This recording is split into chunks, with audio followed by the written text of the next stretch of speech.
السلام علیکم جی. ڈھونڈنے والوں کو، پڑھنے والوں کو، سوچنے والوں کو میری طرف سے بہت بہت سلام. یہ ہفتہ ہے جی کتابوں میں اردو ادب کا، اور اردو ادب میں پیش کر رہا ہوں آپ کی خدمت میں جو میری نظر میں اردو ادب کے سب سے نمایاں ادیب ہیں.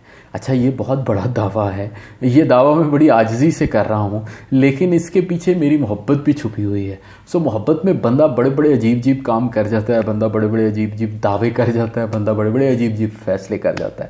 تو یہ میری جو محبت ہے اردو سے، اور اردو کے بعد یہ میری محبت آج کے ادیب سے، یہ میرے بچپن کی دین ہے اور میں اسی کے ساتھ چلتا چلا جا رہا ہوں. تو اس دفعہ میں پرانی کتابیں اپنی جب نکالی تو میں نے ایک کتاب اٹھائی، پھر دوسری اٹھائی، پھر تیسری اٹھائی. تو وہ مجھے اتنا لطف آیا دوبارہ پڑھ کر اس کے کچھ حصے، تو میں نے کہا کہ میں آپ سے یہ شیئر کروں. اور یہ ادیب ہیں جناب مشتاق احمد یوسفی صاحب. اب اردو میں بڑے بڑے ناول نگار ہیں، اردو میں بڑے بڑے افسانہ نگار ہیں، نثر نگار ہیں. آپ سب ان میں سے بہت سوں کے مداح بھی ہیں، میں بھی ہوں. مگر اس میں یہ کہنا کہ مشتاق احمد یوسفی اتنے بڑے مزاح نگار جو ہیں وہ ساتھ ساتھ میری نظر میں یہ کہوں کہ بہت بڑے ادیب ہیں، بلکہ سب سے بڑے ادیب ہیں، تو زیادہ وقت ہمارا اس دعوے کو جسٹیفائی کرنے میں لگ جائے گا. مگر میں اس کو جسٹیفائی کرنے کا ارادہ نہیں رکھتا. میں تو صرف آپ کے سامنے یہ پیش کرنا چاہتا ہوں کہ مشتاق احمد یوسفی صاحب آخر مجھے پسند کیوں ہیں اور سب سے زیادہ پسند کیوں ہیں. وہ اکثر انگریزی میں پڑھیں، ریڈرز ڈائجسٹ میں لوگ خط لکھتے تھے، یا وہ کبھی ایسا پول کراتے تھے کہ کس سے پوچھتے تھے کہ اگر آپ کو 5 کتابیں لے جانے کی اجازت ہو تو آپ کون سی کتابیں لے جائیں گے ایسے جزیرے پر جہاں سے آپ کو پتہ نہ ہو کہ آپ نے واپس بھی نہیں ہے. تو لوگ اپنے اپنے رائٹرز کا بتاتے تھے. چارلز ڈکنز بڑے مشہور ہیں، یا وارن پیس ہے، یا بیکن ہیں. اردو میں اگر بات آئے تو میں مشتاق یوسفی صاحب کی کتابوں کو کبھی چھوڑ کے نہیں جاؤں گا کہیں بھی. یہ میرے ساتھ ہی جاتی ہیں جہاں میں باہر بھی جاؤں، حالانکہ ان کا وزن بھی کافی زیادہ ہوتا ہے. تو آخر مشتاق احمد یوسفی صاحب میں ایسی کیا بات ہے؟ دیکھیں، مزاح نگار تو وہ بہت بڑے ہیں. آپ سب لوگ سن چکے ہیں بار بار جو پڑھنے والے ہیں کہ ہم اتنے بڑے مزاح نگار ہیں کہ یہاں تک کیا کہا گیا کہ اردو ادب کے مزاح کے ہم عہد یوسفی میں جی رہے ہیں اور اس طرح کی باتیں. مگر میں ان کو مزاح نگار سے بڑھ کے کچھ سمجھتا ہوں. وہ کیا سمجھتا ہوں میں؟ سب سے پہلی بات تو یہ ہے کہ میری رائے میں 1947 کے بعد ہمارے ہاں اردو کی بہت ترویج ہوئی، کیونکہ ابلاغ کا ذریعہ یہ تھا بہت بڑا. اخبار اس میں نکلتے تھے، ٹی وی اس میں آتا تھا، اب بھی اسی میں آتا ہے سارا کچھ. تو ایک طرح سے سننے میں، بولنے میں، دیکھنے میں تو بہت آئی، لیکن ایسے لگا کہ پڑھنے میں ہماری جو زبان تھی اس کی چاشنی میں کچھ فرق پڑا. جن لوگوں نے اس کا علم اٹھایا میرا خیال ان میں سب سے آگے مشتاق احمد یوسفی ہیں. زبان کو، اردو کو جتنی محبت سے وہ برتتے ہیں اور پرانے ادق الفاظ لے کر آتے ہیں، نئی نئی تراکیب لے کر آتے ہیں. دیکھیں، زبان جامد نہیں ہوتی، زبان ایک زندہ متحرک چیز ہے اور اس کو برتنا پڑتا ہے. تو یوسفی صاحب کی زبان میں ہی سارا کچھ ہے. آپ مذہب ہی چھوڑ دیں، ان کے جو باقی خوبیاں میں بتانے والا ہوں چھوڑ دیں، صرف اردو پڑھنے کے لیے بھی پڑھتے چلے جائیں تو ان کی کیا بات ہے. دوسری بات جو یوسفی صاحب کی میری نظر میں سب سے اہم ہے وہ ہے ان کا مشاہدہ. اور ان کا مشاہدہ اتنا عمیق ہے، اتنا باریک ہے، اور پھر اس کو اتنی اچھے طریقے سے وہ بیان کرتے ہیں کہ وہ بڑے صف اول کے ایک ناول نگار یا ایک افسانہ نگار یا ایک نثر نگار نظر آتے ہیں. اور اس کے مشاہدے کے اندر وہ لوگوں کے جو نقص ہیں ان کو بھی بیان کرتے ہیں، مگر اپنے نقص بھی بیان کرتے ہیں. اور دیکھیں، رائٹر کیا ہوتا ہے؟ رائٹر بنیادی طور پہ اپنے ارد گرد کی جو چیزیں ہیں ان کا شاہد ہوتا ہے، اور پھر اس کے بعد ان کا راکم ہوتا ہے، یعنی دیکھنے والا اور لکھنے والا.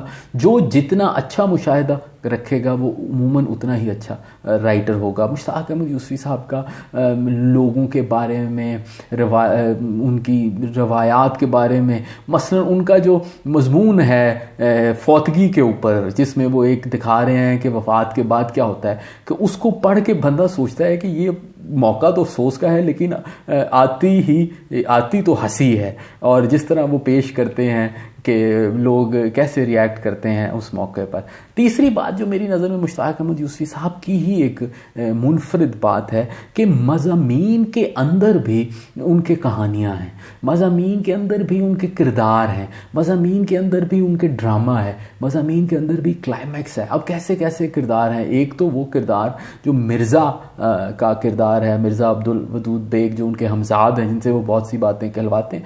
اس کے علاوہ آب گم جو ان کی آخری کتاب ہے، آخری ہے غالباً، میں جو اتنی دفعہ آگے پیچھے پڑھتا ہوں مجھے اب یہ بھول گیا، مجھے اتنا پتہ چراغ تلے پہلی کتاب ہے. آب گم جو ان کی کتاب ہے وہ کوئی ایک ناول ہے، اس میں بشارت علی فاروقی ہیں جو ہندوستان سے آئے ہیں، اس میں خان صاحب ہیں جن کا تعلق NWFP سے ہے، اور ان دونوں میں آپس میں کس طرح کھٹ پٹ بھی ہے اور آپس میں دوستی بھی ہے. پھر اس میں جو ہندوستان پاکستان بننے سے پہلے کے کردار ہیں، اس کے اندر جو پھر باقی کوچوان کا کردار ہے. تو یہ سارے کردار جو ہے نا بڑے زندہ اور بڑے جاندار کردار ہیں، اور یہ کردار اگین ایک نیا لطف دیتے ہیں. چوتھی میری رائے میں مشتاق احمد یوسفی صاحب کو جو چیز ممتاز کرتی ہے وہ سب سے میرا خیال ہے لوگوں نے بہت زیادہ لکھا ہے آزادی کے بعد جو ہجرت ہوئی ہے ان کے بارے میں، مگر وہ ہجرت کرنے والوں کی جو زندگیاں ہیں ان کو پہ ناول بھی لکھے گئے، افسانے بھی لکھے گئے. مشتاق احمد یوسفی صاحب نے بھی ان ہجرت کرنے والوں پہ لکھا ہے، مگر انہوں نے ان زندگیوں کا احاطہ کیا ہے کہ جو ان کے خیالات بدلے، جو ان کے اوپر جذبات بدل رہے ہیں، جو ان کے حالات بدل رہے ہیں. اور اس میں وہ ایک چیز کا بڑا اہتمام کرتے ہیں کہ وہ یہ کہتے ہیں کہ ناسٹیلجیا جو ہے، جس کا نام انہوں نے بڑا دلچسپ اردو میں رکھا یادش بخیریہ، وہ ایک جملہ کہتے ہیں کہ ایک کردار ہے بشارت علی فاروقی جو اپنے جائے پیدائش ہندوستان میں دوبارہ گئے، تو وہ کہتے ہیں جی وہ ان کو اتنا 2 دفعہ روئے. ایک دفعہ تو اس لیے روئے، شروع میں روتے تھے کہ چھوڑ کے آ گئے، دوسری دفعہ اس لیے روئے کہ اس کو پھر یاد بھی کرتے رہے. تو اس میں ان کا ایک جو ہے نا ڈفرینٹ پوائنٹ آف ویو ہے، مختلف نقطہ نظر ہے. اور پھر ان کی سب سے اسی میں ایک اور چیز ہے کہ وہ پاکستانیت کی بھی بڑی ترجمانی کرتے ہیں. ان کے ہاں سارے کردار ہیں، اور وہ یہ کہتے ہیں کہ اردو کی جو توانائی ہے اس میں بھی علاقائی لہجوں کا بہت بڑا رول ہے، سندھی کا، پنجابی کا، پشتو کا، بلوچی کا، اور وہ یہ سارے علاقائی لہجوں نے مل کر اردو کو توانائی دی ہے. اور اسی لیے ان کے ہاں جو کردار ہیں وہ بھی اتنے متنوع ہیں. سو ایک طرح وہ ہجرت کو کیپچر بھی کرتے ہیں اور پھر وہ اس کو آگے ایک رخ بھی دیتے ہیں. میری رائے میں یہ کسی ادیب نے پاکستانی اس طرح سے نہیں کیا ہے. وہ کرتے بڑے نادانستہ طریقے سے ہیں، لیکن مستقل کرتے ہیں اور بہت ہی تسلسل سے وہ یہ بات کرتے ہیں. پانچویں بات جو میری رائے میں مشتاق احمد یوسفی صاحب کی ایک اپنے تئیں وہ اسی چیز کے موجد بھی ہیں اور خاتم بھی ہیں، وہ ہے ان کے جملے. اب ان کے جملے جو ہیں وہ اکثر جو ہیں وہ مقبول عام ہیں. ان کا جملہ کہ ہمارے ہاں افواہیں جو ہیں وہ اکثر سچ نکلتی ہیں، اور کتنے ہی دوسرے جملے. یہ مزاح کا ایک بنیادی جو ڈھانچہ ہے وہ جملوں پہ ہی تشکیل پاتا ہے. ہمارے جملے جو ہیں وہ فکر بازی، مزاح فکر بازی پر ہی مشتمل ہوتی ہے، مگر ان کے ہاں فکرہ جو ہے وہ جملہ بنتا ہے، اور جملہ جو ہے وہ پھر ایک قول زری بن جاتا ہے، اور اس میں کئی طرح کے جو ہیں وہ مزے ہیں. تو یہ ساری جو خوبیاں ہیں، میرا یہ خیال ہے کہ میں نے اکٹھی اور کسی میں نہیں دیکھی. تو مشتاق احمد یوسفی کی کتابیں پڑھیں تو اس میں افسانہ بھی ہے، اس میں ڈرامہ بھی ہے، اس میں ناول بھی ہیں، اس میں مضمون بھی ہیں. 4 کتابیں ہیں ان کا ذرا تعارف کرا دوں. ان کی پہلی کتاب چراغ تلے آئی اور آتے ہی چھا گئی، اور اس میں بہت ہی اچھے مضمون تھے، بڑے اچھے خاکے تھے. اس کے بعد پھر ان کی ایک کتاب ہے، اس کا نام ہے خاکم بدہن. یہ میرے پاس جو کتاب ہے یہ ذرا مزمحل ہے، بڑی پرانی پڑی ہوئی ہے. اس میں بڑے یادگار مضمون ہے. چہرے پہ مطلب بندہ سوچتے ہی مسکرانا شروع کر دیتا ہے. سبغے اینڈ سنز ایک ایسے صاحب کی کہانی ہے جن کتابوں کی دکان کھولی. سیزر ماتاہری، یہ کتے کی کہانی ہے، سیزر کتے، اور اس میں بھی ان کا مشاہدہ بڑا کمال ہے. آلوؤں کے اوپر ایک مضمون ہے، ایک پروفیسر پہ مضمون ہے، ایک ایسا مضمون ہے جو ہل سٹیشن کے اوپر ہے. تو اس میں کوئی بھی وہ مضمون پکڑیں اس کو وہ لاجواب بنا دیتے ہیں. پھر یہ ایک کتاب ہے جس کا نام جو ان کی زرگزشت کے نام سے آئی. مشتاق احمد یوسفی صاحب جو تھے وہ بینک میں ملازمت کرتے تھے، اس کی یادداشتیں بھی انہوں نے لکھی ہیں، اور وہ جو ہیں یہ تقریباً ان کی داستان ہے، مگر اس میں وہی ان کا جو جادو ہے وہ سر چڑھ کر بول رہا ہے. اور ان کی جو سب سے بڑی کتاب ہے وہ آب گم ہے، جس کو میں نے کہا کہ جس میں کردار بھی ہیں، جس میں افسانہ بھی ہے، جس میں ناول بھی ہے، جس میں ہجرت کا دکھ بھی ہے، اور مگر ایک نئے وطن کی خوشی بھی ہے. اور اس میں پرانے جو ایک روایات ہیں مشاعرے کی، اور اس کے ساتھ ساتھ پرانے جو تسلسل کی وہ بھی اس میں آتی ہیں۔ آخر کیا وجہ ہے، اب میں آخر میں یہ کہنا چاہوں گا کہ کیا وجہ ہے کہ مشتاق احمد یوسفی صاحب اتنا بہتر لکھ سکے؟ میں اس پہ بھی سوچتا رہتا ہوں، وہ بھی آپ سے شیئر کرنا چاہتا ہوں۔ میری رائے میں اس کے پیچھے کچھ ایسی چیزیں ہیں جو دوسرے ادیبوں میں موجود ہیں، سب میں اچھے ہیں، مگر ان کو مشتاق احمد یوسفی صاحب کو ممتاز کرتی ہیں۔ سب سے پہلی بات تو یہ ہے کہ مشتاق احمد یوسفی صاحب باقاعدہ ایک غم روزگار میں مبتلا رہے، بہت کامیاب بینکر تھے، بہت پڑھے لکھے آدمی تھے، ایم اے میں بھی ڈگری میں بھی پوزیشن لی، LLB بھی کیا ہوا تھا، پھر CSS کا سول سروس کا امتحان پاس کیا، نہیں گئے، اورینٹ ایئر ویز میں نہیں گئے، بینک میں نوکری کی، 25 سال کے اندر اس بینک کے صدر بن گئے، پھر BCCI میں گئے، اس میں اعلیٰ عہدے پر فائز رہے۔ تو ایک پریکٹیکل عملی آدمی تھے جنہوں نے اپنی تعلیم کو نہیں چھوڑا، تو ایک عملی آدمی کی حیثیت سے انہوں نے دیکھا۔ دوسری بات جو میری رائے میں مشتاق احمد یوسفی صاحب کو ممتاز کرتی ہے وہ ان کا مغربی علم کا مطالعہ ہے۔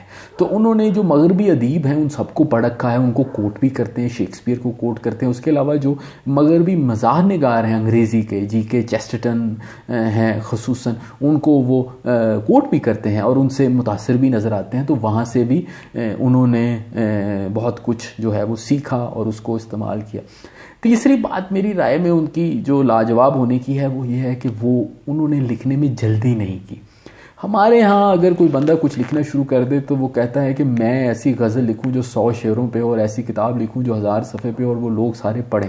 مشتاق احمد یوسفی صاحب نے اس تقریباً 60 سال کے ان کا جو ادبی سفر ہے اس میں بس 4 کتابیں لکھی اور 10 سال بعد بھی ان کی کتاب آئی ہے، مگر انہوں نے کبھی جلدی نہیں کی۔ اور اسی کے ساتھ جو چوتھی بات میں کہوں گا کہ انہوں نے بہت ہی زیادہ لکھنے پہ محنت کی ہے۔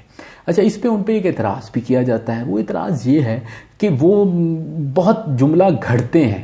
اچھا، میری رائے میں ہمارے اکثر ادیب جو لکھتے ہیں وہ پہلی دفعہ جو کتاب یا کالم یا کوئی چیز چھپنے کے بعد جو پڑھتا ہے وہی پڑھتا ہے، اس کو بیچ میں شاید کوئی بھی نہیں پڑھتا، اور اس کو نظر آ رہا ہوتا ہے کہ اگر یہ اس کی ایڈیٹنگ یا اس پہ تھوڑی محنت کر لیں تو وہ بہت اچھی شکل بن جائے۔ دیکھیے، بنیادی طور پہ لکھنا زندگی کے جو کمپلیکسٹی ہے، جو پیچیدگی ہے، اس کو آسان لفظ دینا ہے۔ اب وہ ہو سکتا ہے آپ ایک ہی رو میں آپ کو آ جائیں، لیکن ہو سکتا ہے کہ آپ اس پہ تھوڑا کام کریں تو اس کی ایک ایسی شکل بنے جو لوگوں کو، جس کا ابلاغ زیادہ ہو۔ مشتاق احمد یوسفی صاحب تو اس میں خیر اپنے بہت ہی کمال تھے نا، کہ وہ تو یہ کہتے ہیں کہ میں ایک مضمون لکھ کے کئی سال رکھ دیتا تھا اور اس کو بعد میں نکالتا تھا۔ تو اتنی محنت کے بعد یقیناً یہ جو کتابیں ہیں یہ ایسے گندھی ہوئی ہیں کہ آپ ان کے اوپر سے پڑھتے ہوئے نظر نہیں ہٹا سکتے۔ اور آخری بات یہ ہے، سب سے بڑی بات میری نظر میں مشتاق احمد یوسفی صاحب کی، کہ وہ اپنے قاری کو بے وقوف نہیں سمجھتے، اس کی رسپیکٹ کرتے ہیں، وہ اس کو یہ نہیں بھاشن نہیں دیتے، وہ اپنی ذات کو تختہ مشق بناتے ہیں، اور اس طریقے سے ان کا جو اخلاص ہے وہ بھی بڑا نمایاں ہے۔ تو یہ 5 باتیں تھیں جو کہ مشتاق احمد یوسفی صاحب کو بہت ہی ممتاز کرتی ہیں۔ میں تو مشتاق احمد یوسفی صاحب کا مداح بھی ہوں اور ان کا کیا کہیں چاہنے والا بھی ہوں، ان کے علم کا، اور یہ ہر وقت میرے ساتھ رہتی ہیں کتابیں۔ آپ نے اگر نہیں پڑھی تو ان کو پڑھیے، اگر پہلے پڑھی ہیں تو دوبارہ پڑھیے اور لطف لیجئے ان کرداروں کا، اور لطف لیجئے ان جملوں کا، اور لطف لیجئے اردو زبان کا۔ اپنا خیال رکھیے۔ Thank you very much.